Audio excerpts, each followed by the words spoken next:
আসসালামু আলাইকুম। আশা করি সবাই ভালো আছেন। নতুন আরও একটি ভিডিও নিয়ে আপনাদের মাঝে হাজির হয়েছি। আশা করি সম্পূর্ণ ভিডিও জুড়ে আপনারা আমাদের সাথেই থাকবেন। আমি আছি এই মুহূর্তে তাফসির স্যার নৌযানটির সামনে। আপনারা জানেন যে তাফসির সিরিজের যে 4টি নৌযান আছে, সেই 4টি নৌযান বিআইডব্লিউটিএ নৌ পারমিট বাতিল করেছে।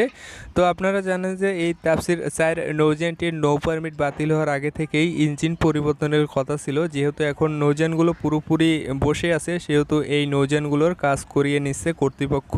আর ইতিমধ্যে নৌযানটির ইঞ্জিন পরিবর্তনের কাজ শুরু হয়ে গেছে।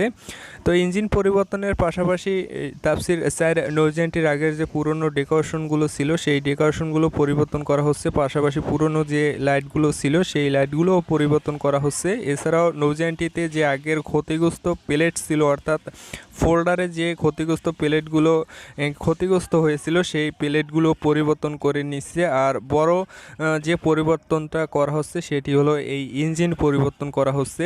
আপনারা জানেন যে তাফসির স্যার এই নৌযানটিতে আগে ডাইহাটসু ব্র্যান্ডের 1800 হর্স পাওয়ারের ইঞ্জিন ছিল, সেই ইঞ্জিন পরিবর্তন করা হচ্ছে এবং ডাইহাটসু ব্র্যান্ডেরই নতুন করে ইঞ্জিন প্রতিস্থাপন করা হচ্ছে। আপনারা জানেন যে উপকূলবাসী রাস্তার প্রতীক এই তাফসির সিরিজ সার্ভিসের দিক থেকে, তারপরে তাদের সার্ভিসের মান এবং গতির দিক থেকে তাফসির সিরিজ অনেকটা এগিয়ে রয়েছে। ইঞ্জিন পরিবর্তনের মধ্য দিয়ে ঢাকা বেতুয়া চরফ্যাশন নৌ রুটের যাত্রীদের আরও গতিশীল সার্ভিস দিতে সক্ষম হবে এই তাফসির 4 নৌযানটি।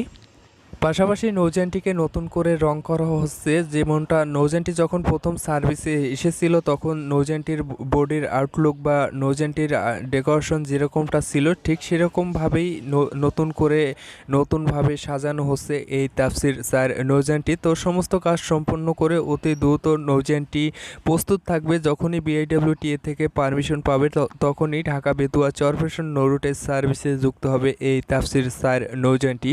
তো প্রিয় দর্শক, ভিডিওটি যদি ভালো লেগে থাকে তো অবশ্যই একটি লাইক করে দিবেন। আর আপনি যদি আমাদের চ্যানেলে নতুন হয়ে থাকেন, আমাদের চ্যানেলটি সাবস্ক্রাইব করে আমাদের পাশেই থাকবেন।